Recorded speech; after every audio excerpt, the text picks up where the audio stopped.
So, kung mapapanood ninyo, kung makikita ninyo yung viral video, kasi nakuha ko lang yan sa isang content creator din sa TikTok, na daanan na habang nire-research ko kasi ito mga ka-diary. So,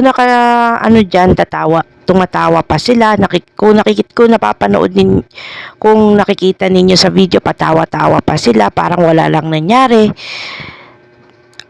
Tapos, hindi nila sinaalang-alang yung mga nagtatrabaho dyan, mga ka-diary. So, ayun nga, sa part ko kasi, bilang isang content creator, as a content creator rin, para sa akin foul na foul yung ginawa nila. Una sa lahat, kalusugan, yung hindi nila iniisip na yung kapakanan ng mga nagtatrabaho doon. Gaya nga ng sinabi ko sa mga previous vlog, wala naman kasi mga diary. Una sa lahat, walang security guard yung Alphamart para pigilan sila.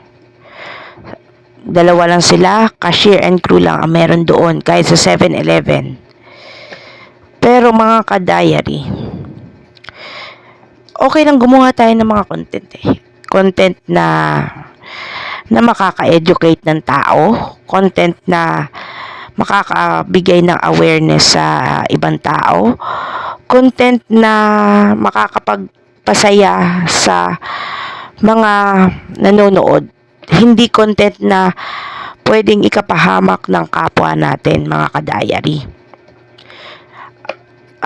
Sabi nga sa akin madalas sa mga mentor ko, when it comes sa content creating, mga ka-diary, ang paggawa ng mga content, ang paggawa ng mga video editing at ipinopost sa online kaya tayo gumagawa nito is to entertain and interact with other people. Hindi tayo gumagawa ng content para ikapahamak na ibang tao, para tumaas lang yung views natin, yung mga views natin sa social media platform natin. Nag-viral siya. Oo, viral nga siya. Ang dami nga niyang views Pero, hindi niya alam yung consequences na ginawa niya. Hindi niya alam kung ano yung maaaring mangyari sa mga nagtatrabaho doon sa Alphamart. At meron isang article, mga ka-diary, babasahin ko lang din sa inyo. Meron isang post sa TikTok ko rin ito nabasa, mga ka-diary. At itong babasahin ko sa inyo regarding doon sa nangyari na incident, na viral video ng Alphamart, kung ano yung nangyari sa mga empleyado doon. At ito nakasaad dyan. Hello sir, regarding po sa Alphamart freezer issue, tago nyo na lang name and profile ko sir. Isa po ako sa staff ng Alphamart na natanggal dahil sa nag-viral na video nung Vivian. Dalawa po kami natanggal. Tapos yung kasama namin na tenured na suspended po. Yung tatlo silang tao doon. Siguro yung dalawa, bago lang din, I'm not sure, comment down below. Bago lang din doon. Yung pinakamatagal, kasi gano'n naman sa isang, yung sa isang establishment, kung sino yung matanggal, i-suspend lang. Kung sino yung mga bago, yun yung papaalisin. Na tenured, ibig sabihin na natili doon, pero suspended siya.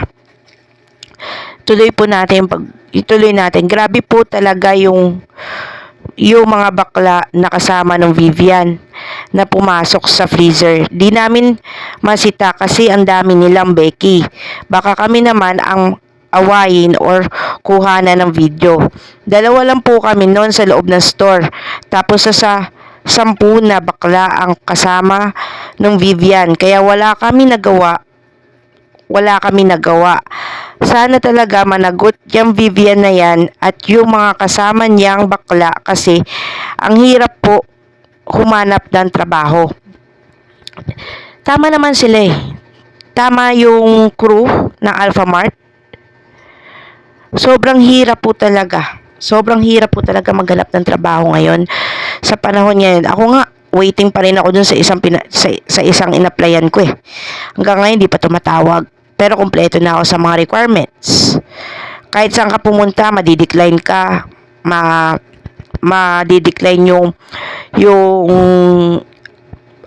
ina-applyan, yung pagpunta mo sa interview, mag-e-effort ka, i-interviewing ka, tapos bandang huli, hindi ka rin makukuha. Maraming trabahante na naghanap ng trabaho, pero pihikan ang mga kumpanya sa pagtanggap at pagkuha ng mga aplikante ngayon. Kaya, ganun na lamang yung panghihinayang ng mga empleyado ng naturang convenience store na yan. Kasi nga, minahal nila yung trabaho nila eh. Gusto nila magkatrabaho, gusto nila i-provide yung pangangailangan ng family nila. Pero paano nila pa ngayon mai-provide kung dahil dun sa insidente, yung pagpasok niya sa freezer, na ewan ko dun sa siraulo na yun, kung bakit niya naisipan o may sira na talaga yung utak nun, dapat ipamental na siya. Pumasok siya doon for the viral video, for the viral content. What the F? Para sa part ko hindi, meron din video na lumalabas ngayon sa TikTok na sinasagot niya yung mga issues sa kanya, sa mga pinupukol sa kanya. At ito yung video na yun. Sa mga nagsasalita sir about sa issue sa Alphamart. Bahala sila, sanay na ako kung anong ginasabi niya sa akin. O mga iba, totoo, mga iba hindi. Kaplastikan na lang. Mukha ka daw bilis ang isda. Ay, hindi ako isda, taro ako. Umasim daw ang yelo sa Alphamart.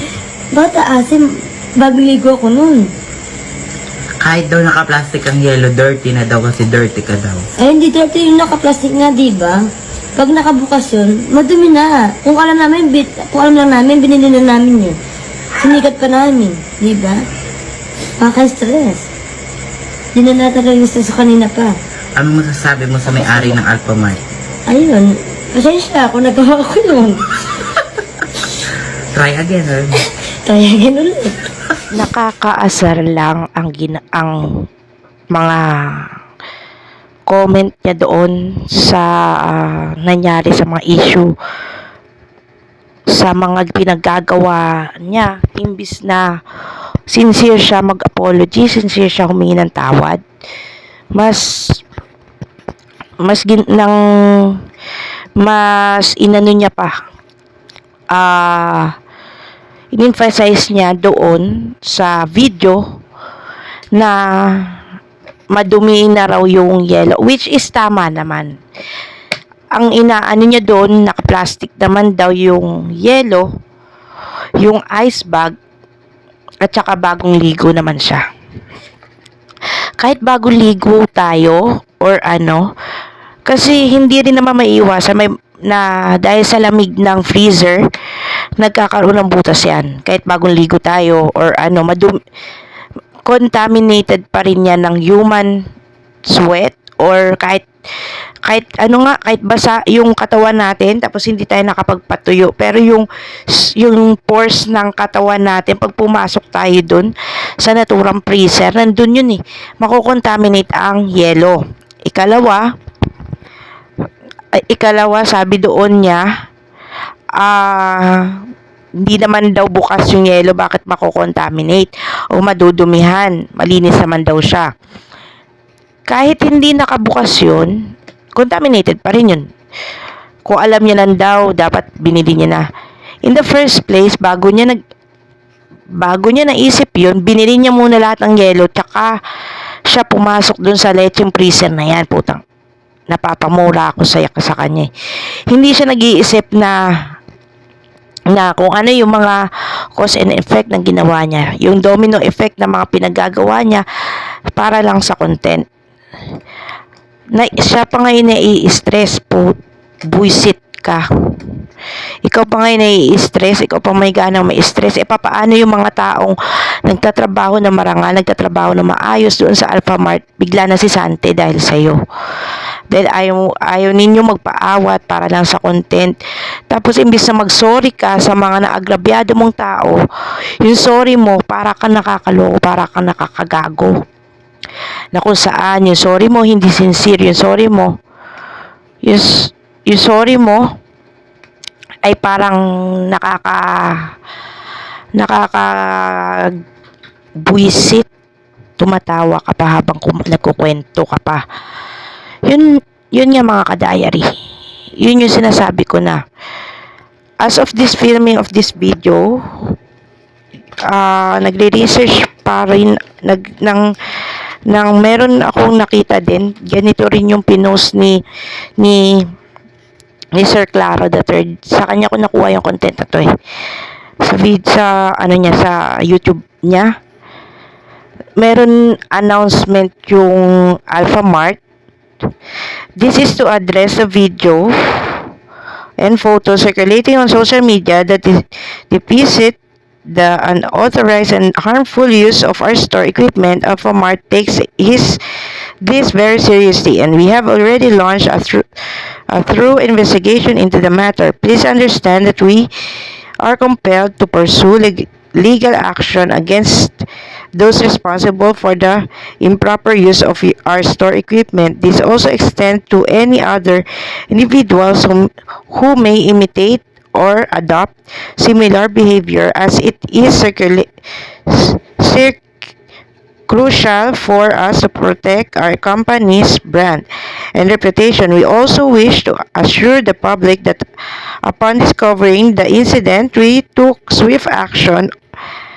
All ice products were immediately removed. The storage equipment was thoroughly cleaned and sanitized, and new ice products were replaced. We will always uphold our commitment to maintaining the highest standard of hygienic practices and safety measures to protect our valued customers. So ayun na nga, naglabas na yun yung latest na nilabas ng Alphamart. Nilinis nila, tinanggal nila yung yelo, and at the same time, na pagtanggal ng yelo, may dalawang trabahador naman yung nawala ng trabaho. Siguro yung isa, hindi pumasok, kaya exempted siya doon. Yung dalawa lang talaga na nandun mismo sa store na yun, nung pumasok sila, Vivian na yan, yun na yung sinuspend lang siya, hindi siya tinanggal. Pero yung dalawa na dapat, siguro iniisip ng Alphamart na imbis na awatin sila, hindi sila naawat. Tama rin naman yung mabalik tayo dito sa sinabi ng crew na natanggal. Sabi nila 10 sila kasama nung Vivian, kaya wala kami nagawa kasi dalawa lang yan baka iniisip nila baka pagtulungan sila ng mga bakla na 10 bakla yun, or hindi kaya kunan sila ng video kasi nga may mga cellphone sila na hindi sila approachable sa tao. Ilagay natin sa yung sarili natin sa mga crew and staff doon sa Alphamart. Dalawa lang yung mangyayari pag hindi sila pinampasok doon sa naturang store na yon. Either na sasabihin na ang sungit ng mga staff sa Alphamart, hindi accommodating, or baka pagtulungan sila doon sa naturang store kaya wala silang nagawa. On their case naman kasi naintindihan ko naman din. Pero itong Vivian na to, hindi talaga nakakaintindi at makitid yung utak nitong hayop na to.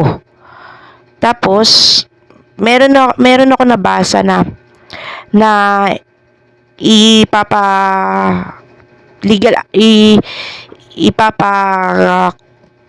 kulong si Vivian dahil sa ginawa niya. Meron din naman sagot si Vivian. doon at panoorin natin. Ayan guys, kung sino po gusto bumisita sa akin, dito lang po sa bahay namin. Nakakulong na po ako dito dahil po sa akin nagawang na kasalanan na mali. Sana mapatawad po ako. Yan, nakinulong ko na po yung sarili ko.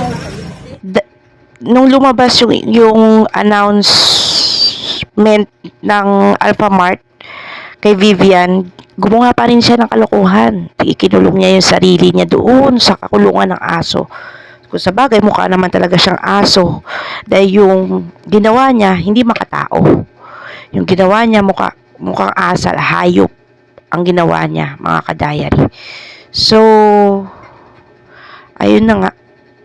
Imbis na seryosohin niya ang mga issue na pinupukol sa kanya, imbis na seryosohin niya o mag-reflect siya sa mga katarantaduhan na ginawa niya, lalo pa siyang gumawa ng katarantaduhan, ipinasok niya yung sarili niya sa malaking kulungan ng aso para nung pinasok niya sa kulungan ng aso yung sarili niya na nag-post pa talaga siya, walang hiya.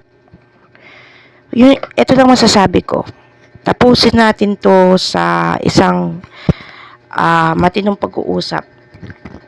Kasi ako, mga ka-diary, kung ano yung mga pinopost ni Sir Claro na nagpa-viral, doon lang din ako kumukuha ng idea, kumukuha ng mga i-content ko dito sa ating channel.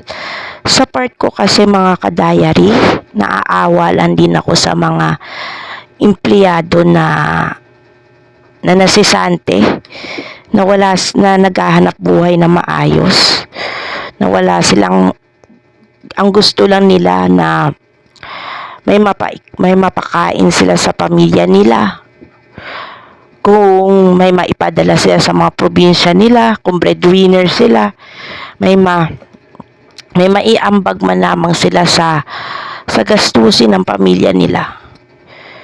Pero apparently, wala na, dahil nga natanggal sila, nasisante sila dahil sa kagagawa ni Vivian. At ang hihiling lamang ng mga yung nasisanting mga empleyado ng Alphamart, masisante siya. As of filming of this video, mga ka-diary, as of June 20, ito yung nakalap ko na information na itutuloy nila yung habla laban kay isasampahan nila ng kaso yung si Vivian yung nag-viral sa freezer ng Alphamart. Tutuloy daw nila yung demanda, pero yung yung mismong video raw na yun ay ayon din sa Rappler ng sa Rappler.ph, dinilit niya na raw yung video, pero yung mga video na bago niya pa maagapan o ma-delete, nag-viral na nga at nakalat na sa social media account, sa mga social media platform. Tapos ilang oras lang, as of June 20, ilang oras lang bago mag-anunsyo yung Alphamart na maghahabla sila ng kaso, yung galit na naman yung netizen sa kanya dahil nga kinulong niya yung sarili niya para daw bata. Tama nga naman sila, para siyang bata na gumagawa ng content na wala namang kabuluhan.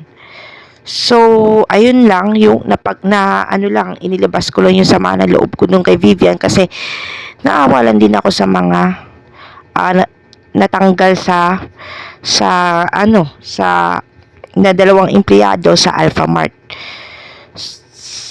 Okay naman gumawa ng content Kaya nga lang sinasabi ko na paulit-ulit na sa video natin na ang pagko-content is to entertain other people, make them laugh, make them happy, sa mga good vibes na ginagawa natin sa social media platform natin, hindi para